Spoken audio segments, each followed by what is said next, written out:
ഇനി പ്രവാസ ലോകത്തെ വാർത്തകളിലേക്ക്. ഇന്ത്യൻ രൂപയുടെ മൂല്യം വീണ്ടും ഇടിഞ്ഞതോടെ പ്രവാസികൾക്ക് നാട്ടിലേക്ക് പണം അയക്കാൻ മികച്ച അവസരം.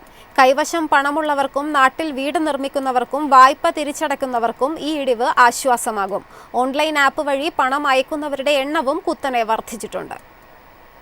അമേരിക്കൻ ഡോളറിനെതിരെ രൂപയുടെ മൂല്യം താഴ്ന്നതാണ് ഗൾഫ് കറൻസികളുമായുള്ള വിനിമയത്തിലും പ്രതിഫലിച്ചത്.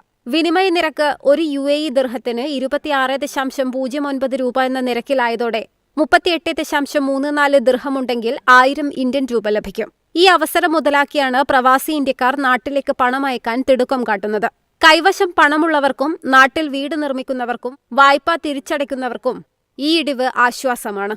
കൂടുതൽ പണം അയച്ച് വായ്പ ഒന്നിച്ചു തീർക്കാനുള്ള തയ്യാറെടുപ്പിലാണ് ചിലർ. നിക്ഷേപം ആഗ്രഹിച്ച് പണം സ്വരുക്കൂട്ടി വെച്ചവരാണ് മെച്ചപ്പെട്ട വിനിമയ നിരക്കിന്റെ ആനുകൂല്യത്തിൽ എക്സ്ചേഞ്ചിലെത്തി പണം അയച്ചത്. വരും ദിവസങ്ങളിലും രൂപയുടെ മൂല്യത്തിൽ ചാഞ്ചാട്ടം തുടരാൻ സാധ്യതയുള്ളതിനാൽ കൂടുതൽ മെച്ചപ്പെട്ട നിരക്കിനായി കാത്തിരിക്കുന്നവരുമുണ്ട്. ശമ്പളം കിട്ടാൻ ഇനിയും 2 ആഴ്ചയിലധികം ബാക്കി നിൽക്കെയാണ് രൂപയുടെ വൻ ഇടിവ്. വിനിമയ നിരക്കിലെ ഈ ലാഭം നഷ്ടപ്പെടുത്താതിരിക്കാൻ പല പ്രവാസികളും കടം വാങ്ങിയും ക്രെഡിറ്റ് കാർഡ് വഴിയും ബാങ്ക് വായ്പയെടുത്തും നാട്ടിലേക്ക് പണം അയക്കാനുള്ള നീക്കത്തിലാണ്. എന്നാൽ വായ്പയെടുത്ത് പണം അയക്കുമ്പോൾ പലിശ നിരക്കുകൾ കൂടി കണക്കിലെടുക്കണമെന്ന് സാമ്പത്തിക വിദഗ്ധർ മുന്നറിയിപ്പ് നൽകുന്നു. ഓൺലൈൻ ആപ്പ് വഴി പണം അയക്കുന്നവരുടെ എണ്ണവും കുത്തനെ കൂടിയിട്ടുണ്ട്. എക്സ്ചേഞ്ചുകളേക്കാൾ വളരെ കുറഞ്ഞ സേവന നിരക്കിൽ പണം തത്സമയം നാട്ടിലെത്തിക്കാമെന്നതാണ് ഓൺലൈൻ ആപ്പുകളുടെ ആകർഷണം. News desk, MyFin TV. അമേരിക്കയിൽ ഉപരിപഠനത്തിനെത്തുന്ന വിദേശ വിദ്യാർത്ഥികൾക്ക് അനുവദിച്ചിട്ടുള്ള സ്റ്റേ ബാക്ക് കാലാവധി ദുരുപയോഗം ചെയ്ത സംഭവത്തിൽ അന്വേഷണം ഊർജിതം.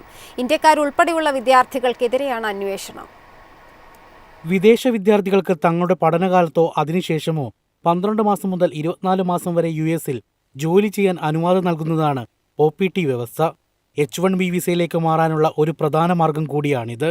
എന്നാൽ ഈ പദ്ധതി ഇപ്പോൾ തട്ടിപ്പുകാരുടെ താവളമായി മാറിയിരിക്കുകയാണെന്ന് ICA ആക്ടിംഗ് ഡയറക്ടർ പറഞ്ഞു. ചാരവൃത്തി, ഭൗതിക സ്വത്തവകാശ മോഷണം, വിസ തട്ടിപ്പ് തുടങ്ങിയ കുറ്റകൃത്യങ്ങളിൽ സ്റ്റുഡന്റ് വിസ ദുരുപയോഗം ചെയ്യുന്നവർ ഉൾപ്പെടുന്നതായും അദ്ദേഹം ആരോപിച്ചു. തുടക്കത്തിൽ കുറഞ്ഞ എണ്ണം വിദ്യാർത്ഥികൾക്ക് മാത്രം പരിശീലനം നൽകാൻ ലക്ഷ്യമിട്ട OPT പദ്ധതി ഇപ്പോൾ നിയന്ത്രണമില്ലാത്ത വിദേശ തൊഴിലാളി വിതരണ ശൃംഖലയായി മാറിയെന്നും അധികൃതർ ചൂണ്ടിക്കാട്ടി. സംശയാസ്പദമായ കമ്പനികളിൽ ജോലി ചെയ്യുന്നുണ്ടെന്ന് വ്യാജരേഖകൾ ചമച്ച 10,000-ഓളം വിദ്യാർത്ഥികളെ തിരിച്ചറിഞ്ഞതായി US emigration and customs enforcement അറിയിച്ചിട്ടുണ്ട്. OPT ഗുണഭോക്താക്കളായ പല വിദ്യാർത്ഥികളെ നിയന്ത്രിക്കുന്നത് ഇന്ത്യയിലിരിക്കുന്ന ജീവനക്കാരാണെന്നാണ് ഫെഡറൽ അന്വേഷണ ഉദ്യോഗസ്ഥരുടെ കണ്ടെത്തൽ. News desk, MyFin TV. എളുപ്പത്തിൽ സമ്പാദ്യം വളർത്താം. ഇന്ന് തന്നെ മൈഫിൻ TV ആപ്പ് ഡൗൺലോഡ് ചെയ്യൂ.